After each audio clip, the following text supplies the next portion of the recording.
Ce sont de somptueux jardins botaniques qui rassemblent des espèces rares d'arbres et de plantes, les arboretums. Il en existe environ 150 en France, mais leur entretien coûte cher. Les visites payantes ne suffisent pas à le financer. Comment préserver ces réserves précieuses? Reportage près d'Orléans de Johan Relat et Dominique Bonnet. Ce sont de luxuriants jardins à l'anglaise, des collections végétales époustouflantes dont les couleurs explosent sous le ciel d'automne. Dans les arboretums, les chênes centenaires tutoient les séquoias et les arbustes exotiques venus du monde entier. Plus de 150 conservatoires botaniques sur notre territoire qui luttent pour leur survie. Comme ce domaine de 14 hectares près d'Orléans, la fierté de cette collectionneuse de 90 ans. Vous voyez, ça c'est beau à voir. Regardez là. Là, vous avez les érables japonais. Et ça, ce sont les bruyères d'hiver. Ils seront magnifiques en avril. Au milieu de ces bruyères, plus de 2600 espèces d'arbres, patiemment rassemblées au gré des voyages par cette veuve et son défunt mari. Un demi-siècle de passion. Mon mari adorait ce chêne. Vous voyez ce feuillage absolument étonnant.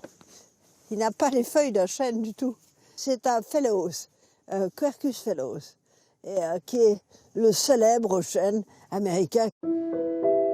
Un trésor botanique, en apparence à l'abri du temps, mais dont l'avenir est loin d'être assuré. Sur ce site ouvert au public, les recettes de billetterie représentent à peine 60 000 € par an.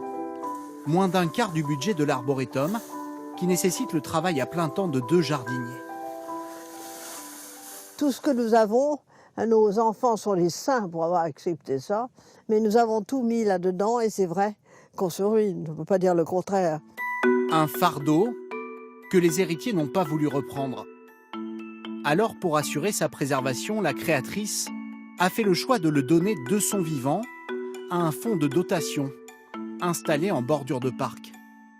Une fondation habilitée à percevoir les dons d'entreprises ou de particuliers, indispensable. Une fondation qui peine à son tour à recruter de nouveaux donateurs. Car contrairement à leurs voisins européens, les Français ne se bousculent pas au chevet de leurs arboretums. Quand on parle de patrimoine, on pense souvent à la pierre, aux bâtis, aux églises, voilà, aux vieilles demeures, mais on ne pense pas au patrimoine botanique. Mais voilà, on mériterait d'être soutenu au même titre qu'un vieil édifice qui a besoin d'être sauvé. En France, près de la moitié de ces conservatoires d'espèces rares sont aujourd'hui menacés. Des parcs privés et parfois même des propriétés de l'État, comme cet arboretum national. Jusqu'à l'année dernière, l'accueil des visiteurs y était assuré par l'Office national des forêts.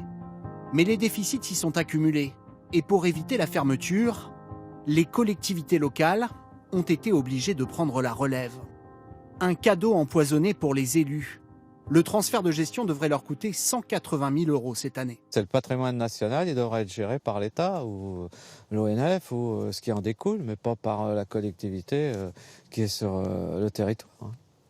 Ça, c'est certain. Au pied du mur, les élus ont commandé une étude pour tenter de donner un nouveau souffle à l'arboretum. 9000 arbres que l'ONF pourrait également cesser d'entretenir à la fin de l'année prochaine. Nous, on a été missionnés pour l'accueil du public, c'est une chose. Mais l'entretien des collections, c'en est une autre. Parce qu'on est quand même dans des domaines de compétences qui sont très spécifiques. Et l'État, là, ne s'est absolument pas prononcé sur le devenir de cet entretien. Et donc sur le devenir du site. Un patrimoine en danger, dont la disparition aurait de graves conséquences sur notre propre avenir. Car certaines des espèces présentes dans les arboretums pourraient bientôt devenir indispensables pour adapter nos forêts au réchauffement climatique. Et c'est la fin de ce journal. Dans un instant, Anaïs Baïdemir pour le journal météo.